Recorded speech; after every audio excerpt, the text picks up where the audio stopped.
rusted Honda Civic coughed as it pulled into the pristine parking lot of Prestige Motors, its engine sputtering like an old man climbing stairs.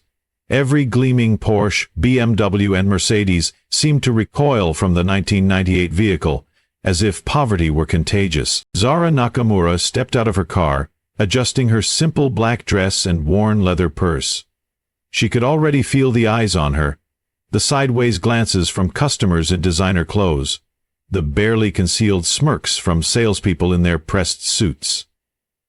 The morning sun caught the scratches on her car's faded blue paint, making them look like battle scars. "Excuse me, miss," called a voice from behind her. "Are you sure you're in the right place?" Zara turned to see a middle-aged woman in a pearl necklace, her lips pursed in disapproval.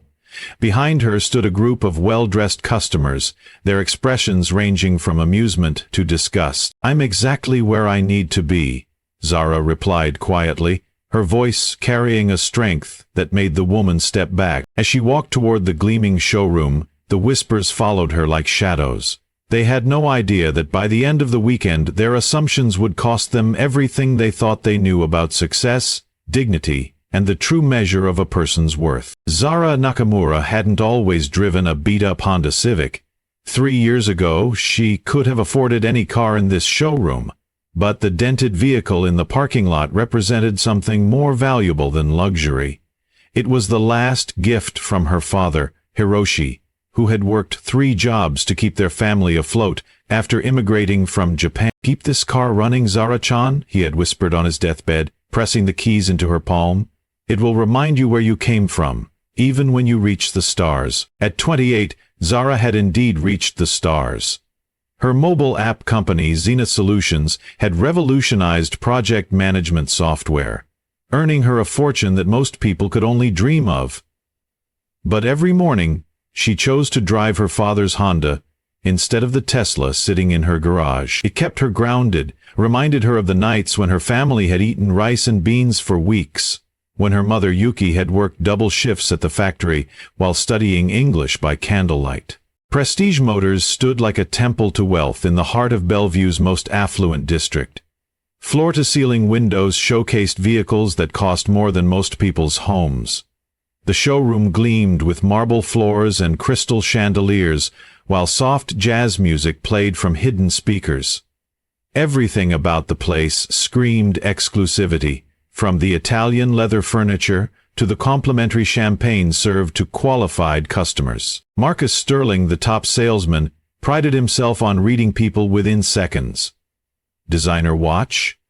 Potential buyer. Expensive shoes? Serious interest. Discount store clothes and an old car? Time waster. At 42, he had built his reputation on catering to the wealthy while dismissing anyone who didn't fit his narrow definition of success. Elena Rodriguez, the young receptionist, watched from behind her desk as customers and staff alike tracked Zara's movement through the showroom. At 24, Elena had seen this dance too many times. The judgment, the assumptions, the quiet cruelty of a world that measured worth by appearance. She had grown up in similar circumstances, understanding the weight of whispered comments and sideways glances. "Someone should tell her this isn't a charity case," Marcus muttered to his colleague, loud enough for others to hear. "Security should check the parking lot more carefully." The other customers chuckled, emboldened by his words. They formed an invisible circle of judgment around Zara, their designer clothes and expensive watches serving as armor against anyone who might remind them of their own humble beginnings. Zara moved through the showroom with quiet dignity, her trained eye appreciating the craftsmanship of each vehicle. She had always loved cars, their engineering, their potential, their promise of freedom. Her father had taught her to change oil and replace spark plugs in their tiny apartment parking lot, his weathered hands guiding hers as he shared stories of the cars he had dreamed of owning. Zara had been dreaming of seeing the Maserati Levante, she murmured, running her fingers along the sleek hood. 3-liter V6 twin-turbo engine, 350 horsepower. "Hey!" Marcus's voice cut through the ambient music like a blade. Please don't touch the merchandise. Zara looked up to find him striding toward her, his face flushed with irritation. Behind him, a small crowd had gathered. Customers who had stopped their own shopping to watch the spectacle unfold. "I'm sorry," Zara said calmly. "I was just admiring the engineering." "Engineering?" Marcus scoffed. "Lady, this car costs more than you probably make in 5 years. Maybe you should try the used car lot down the street." The crowd tittered with laughter. A man in a Rolex pointed at Zara's car through the window. "Is that thing even street legal?" "It's certainly not parking lot legal," added a woman in a fur coat. "It's bringing down the whole neighborhood." Zara felt the familiar heat rise in her cheeks. The same sensation she had experienced as a child when classmates mocked her second-hand clothes or her mother's accented English. But years of boardroom negotiations and investor meetings had taught her to channel that heat into something more powerful. "I'm interested in purchasing a vehicle," she said, her voice steady despite the growing circle of spectators. Marcus crossed his arms. "Really? And what's your budget, a few thousand? Because our cheapest model starts at 80 grand. "I wasn't planning to finance," Zara replied. The laughter grew louder. Someone behind her whispered, "Delusional." Another voice added, "Probably here to steal something." "Look, miss." Marcus paused, clearly expecting her to provide a name he could dismiss. "Nakamura. Zara Nakamura. Miss Nakamura, I appreciate your optimism, but let's be realistic here. You drive a car that's older than my nephew. You're wearing a dress from Target? And you're telling me you want to buy a luxury vehicle with cash?" He shook his head with mock sympathy. "I've been in this business for 20 years. I know when someone's wasting my time." The breaking point came when Marcus gestured toward the window. "Actually, I'm going to need you to move your car. That's customer parking and we have real buyers coming in this afternoon." The crowd erupted in laughter and applause. Someone actually started clapping. Zara watched their faces. The cruel delight in their eyes. The satisfaction of watching someone they perceived as beneath them being put in their place. "Of course," Zara said softly, pulling out her phone. "I'll just make a quick call first." As she dialed, she caught Elena's eye. The young receptionist looked away quickly, but not before Zara saw the sympathy there. And the shame. "David, it's Zara. I need you to run a full financial analysis on Prestige Motors in Bellevue. Everything. Debt, cash flow, ownership structure, pending lawsuits. I need it by end of business today." David Chen, her business partner and CFO, had learned not to question Zara's instincts. "Any particular reason for the urgency?" "Let's just say, I'm considering a hostile takeover." The laughter around her quieted as her words carried across the showroom. Several customers leaned closer, their amusement shifting to curiosity. "Budget?" David asked. "Whatever it takes." "And David? I want you to contact Harrison and Associates.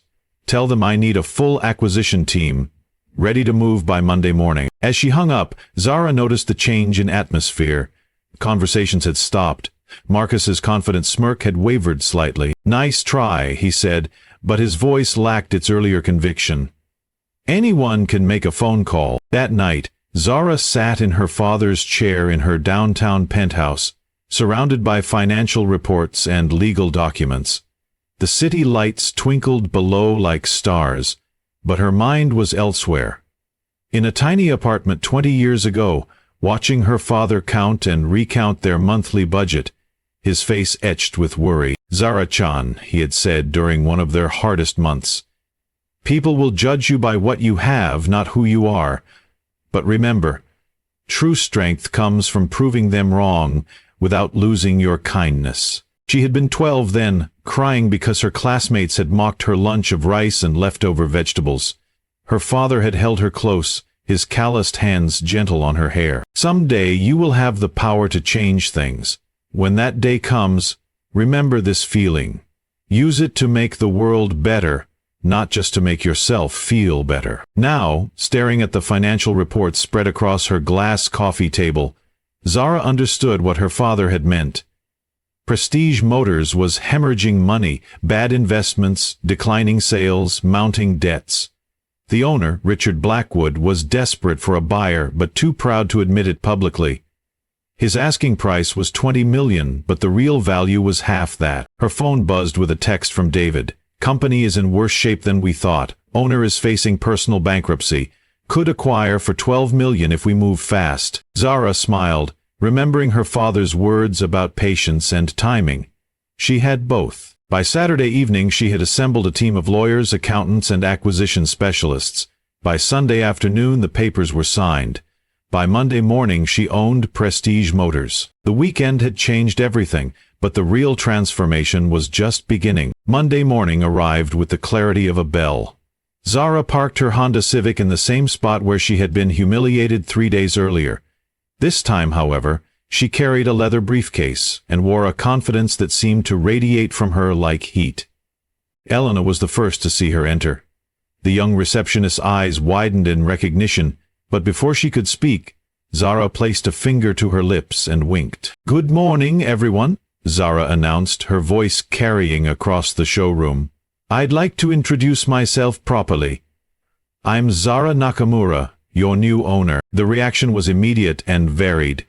Marcus, who had been polishing a BMW, froze mid-motion. Several customers looked up from their browsing, confusion written across their faces. Elena's mouth fell open in shock. "I'm sorry, what?" Marcus stammered, his usual confidence evaporating like morning mist. "I purchased this dealership over the weekend," Zara continued, her voice calm but firm. "Effective immediately, I am the owner and CEO of Prestige Motors." She opened her briefcase and pulled out a stack of documents. "These are the ownership papers, signed and notarized. I've also brought copies of the new employee handbook, which outlines some significant changes to our customer service policies." The showroom fell silent, except for the soft jazz music, which suddenly seemed absurdly cheerful given the tension in the air. "This is impossible," Marcus protested, though his voice lacked conviction. "Mr. Blackwood would never—" "Mr. Blackwood was facing bankruptcy," Zara interrupted. "I made him an offer he couldn't refuse. A fair offer, I might add, one that saved his credit and allowed him to retire with dignity." She walked to the center of the showroom, her heels clicking against the marble floor. "I want to make something clear to everyone here, employees and customers alike. This dealership will no longer operate on the principle that a person's worth is determined by their appearance or their choice of transportation." Elena slowly rose from her desk, her eyes shining with something that looked like hope. "For too long this establishment has embodied the worst aspects of wealth and privilege," Zara continued. "It has treated customers like statistics and reduced human beings to their bank account balances. That changes today." She turned to Marcus, who was still clutching his polishing cloth like a lifeline. "Mr. Sterling, you have two choices. You can embrace the new direction of this company, learn to treat every customer with respect and dignity, and keep your job. Or you can continue your current approach and find employment elsewhere." Marcus's face cycled through various emotions: shock, anger, fear, and finally, something that might have been understanding. I had no idea," he said quietly. "Of course you didn't," Zara replied, her voice gentle but firm. "That's exactly the problem." Over the following weeks, Zara spent her days at the dealership, observing and learning. She sat in the small office overlooking the showroom, watching how customers were treated, how employees interacted, how the subtle dance of commerce played out on the marble floors below. Elena knocked on her door one afternoon, carrying a cup of tea. "I brought you some green tea," she said shyly. "I noticed you drinking it yesterday." "Thank you, Elena. Please, sit down." Zara gestured to the chair across from her desk. "I've been watching you work. You're wasted as a receptionist." Elena's cheeks flushed. "I'm grateful for the job, Ms. Nakamura. I know I don't have much experience." "Experience isn't everything," Zara interrupted. "I've seen how you treat customers. Every customer. The young couple looking at their first car, the single mother shopping for something reliable, the elderly gentleman who just wants someone to listen to his stories about his classic Mustang. You see people, not potential profits. My grandmother always said that respect costs nothing but means everything. Elena replied softly. "Your grandmother was a wise woman. I'm promoting you to floor manager. You'll oversee customer relations and train our sales staff on the new service standards." Tears sprang to Elena's eyes.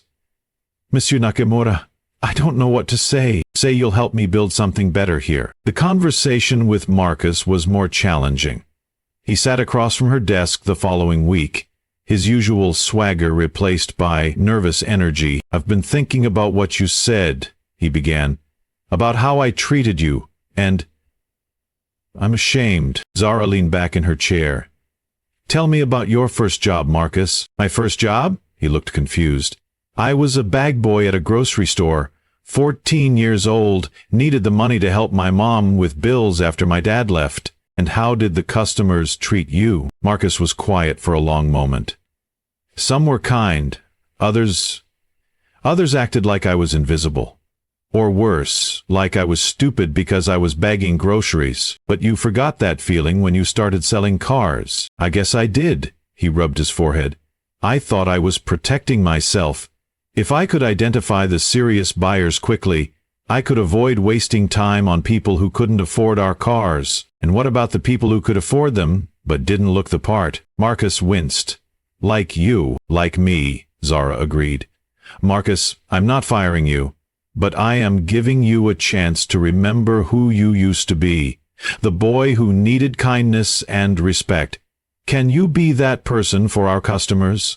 "I want to try," he said quietly. "I really do." The real test came 2 weeks later when a young man entered the showroom wearing construction clothes and work boots.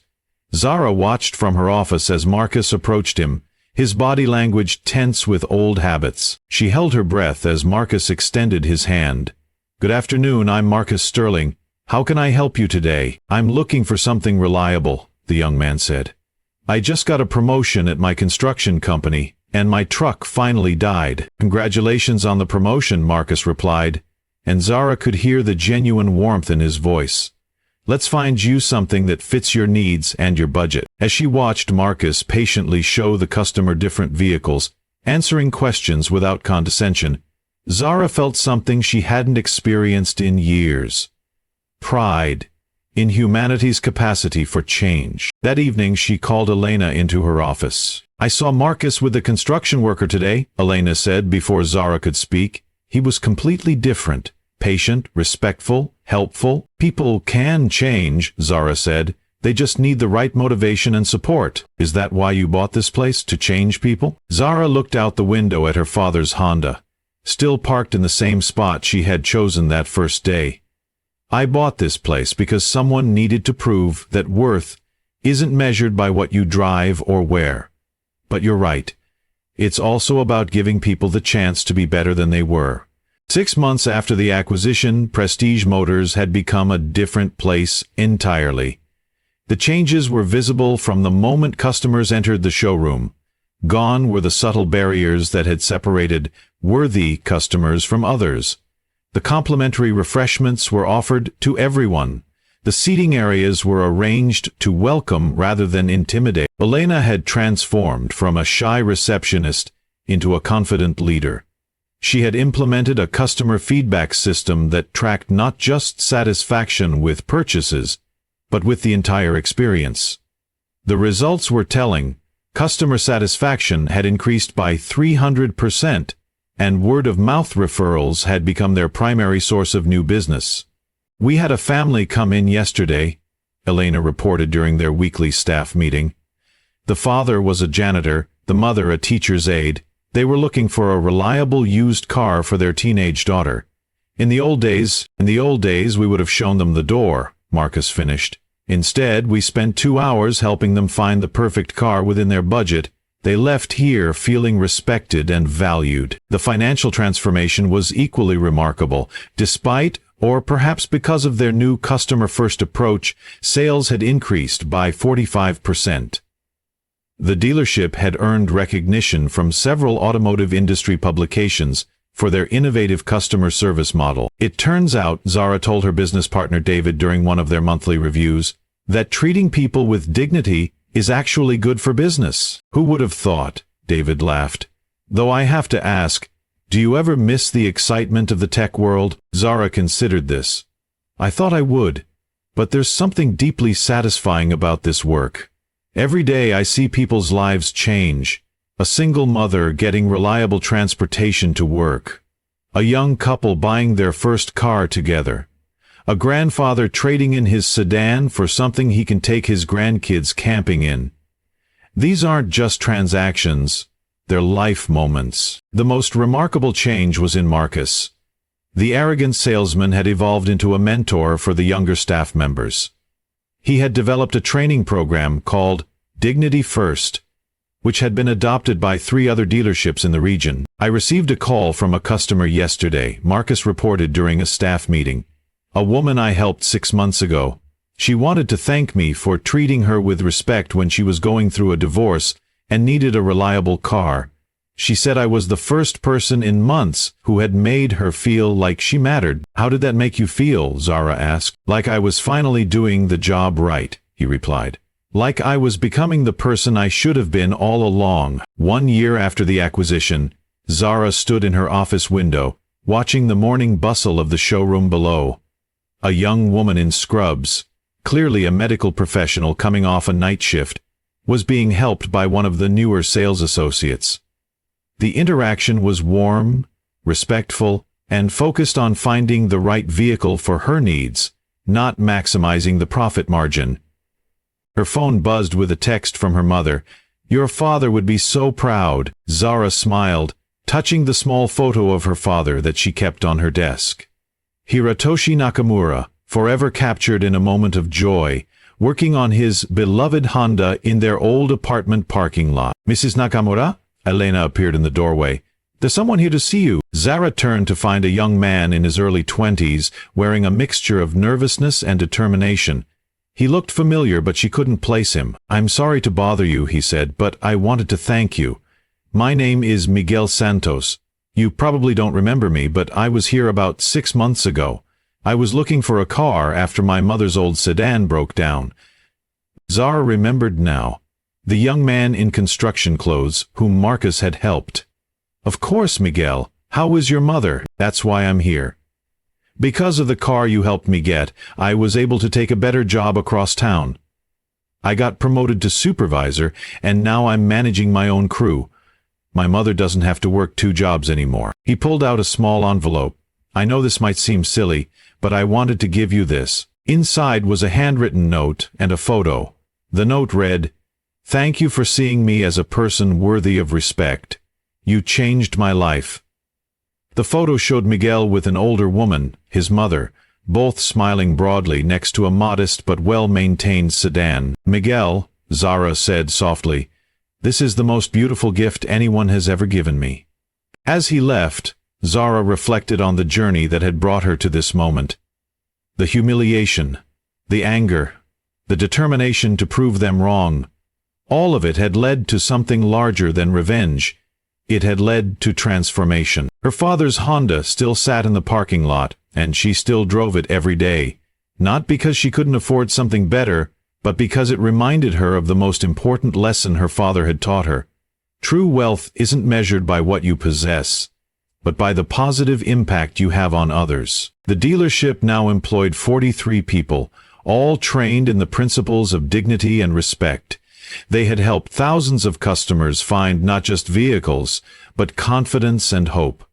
The ripple effects extended far beyond the marble floors and gleaming cars, into families, communities, and futures. As Zara prepared to leave for the day, she noticed a new customer entering the showroom. He was young, perhaps 18, wearing a fast food uniform and looking overwhelmed by the luxury surrounding him. She watched as Elena approached him with a warm smile. Welcome to Prestige Motors, Elena said. I'm Elena.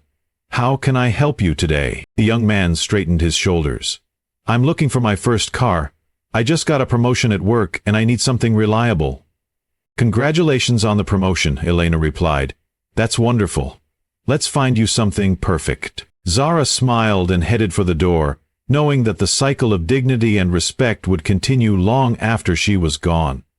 Her father's dream, that success should lift others up rather than put them down, lived on in every interaction, every smile, every moment of respect shared between human beings. The next time you see someone being judged for their appearance, their car, or their circumstances, remember Zara Nakamura. Remember that true success isn't about what you drive or what you wear. It's about how you treat the people around you, especially those who seem different from you. Everyone has a story. Everyone deserves dignity. Everyone is fighting battles you know nothing about. The person you dismiss today might be the person who changes your world tomorrow. Success isn't just about reaching the top. It's about who you lift up along the way.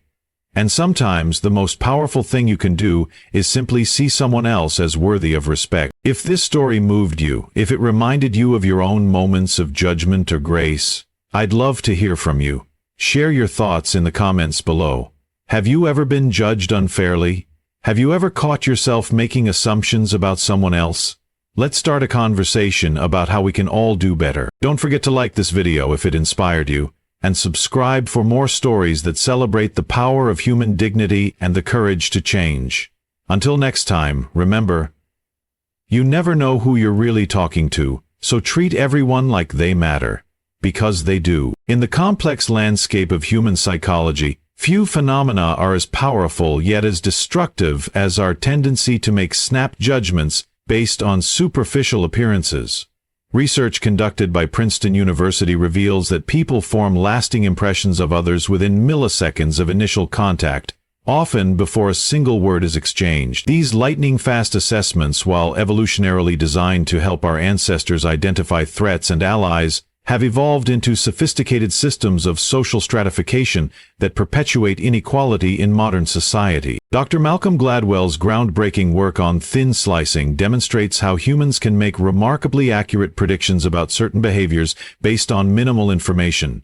However, this same cognitive ability becomes problematic when applied to assumptions about intelligence, character, or financial capability. The human brain, seeking efficiency in an information-rich world, relies heavily on visual cues and cultural conditioning to categorize individuals into predetermined social hierarchies. Economic bias manifests most clearly in retail environments, where the concept of profiling extends far beyond criminal justice into everyday commercial interactions.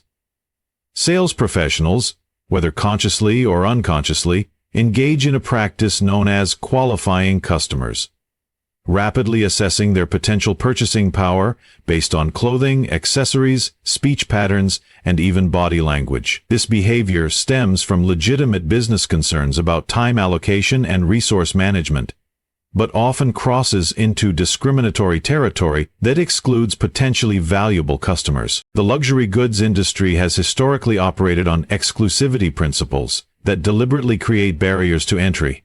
These barriers serve multiple psychological functions. They enhance the perceived value of products through scarcity, create aspirational desire among excluded groups, and reinforce the social status of existing customers. However, this model fails to account for the changing demographics of wealth, particularly the rise of stealth wealth, affluent individuals who deliberately choose modest appearances to avoid attention or maintain personal values. Behavioral economics research indicates that customer service quality directly correlates with long-term business success. Yet many organizations continue to operate under outdated assumptions about customer profiling. Companies that have embraced inclusive service models, such as certain technology retailers and progressive automotive dealers, consistently report higher customer satisfaction scores, increased word-of-mouth referrals, and improved employee morale. These businesses recognize that exceptional service, regardless of customer appearance, creates emotional connections that transcend transactional relationships. The generational shift in consumer values has further complicated traditional service models. Millennials and Generation Z consumers, having grown up in more diverse and egalitarian environments, actively reject businesses that demonstrate elitist attitudes. Social media amplifies both positive and negative customer experiences, meaning that discriminative treatment can quickly become viral content that damages brand reputation permanently. Progressive companies now train employees in unconscious bias recognition and inclusive customer service techniques. Cultural differences in wealth display add another layer of complexity to customer assessment. Many cultures value modesty and discourage ostentatious displays of prosperity, meaning that some of the wealthiest individuals may appear unassuming to Western service providers. International business success increasingly depends on cultural competency and the ability to provide excellent service, regardless of customer presentation. The concept of emotional intelligence in business environments emphasizes the importance of reading genuine cues rather than superficial markers. Skilled professionals learn to identify genuine interest, serious intent, and decision-making authority through conversation and behavior rather than appearance. This approach not only improves business outcomes but creates more authentic human connections that benefit both parties. Training programs in progressive organizations now focus on eliminating assumption-based service delivery. These programs teach employees to ask open-ended questions, listen actively, and respond to expressed needs rather than perceived limitations. The results consistently show improved customer retention, increased average transaction values, and enhanced workplace satisfaction among staff members who feel proud of their inclusive approach to service.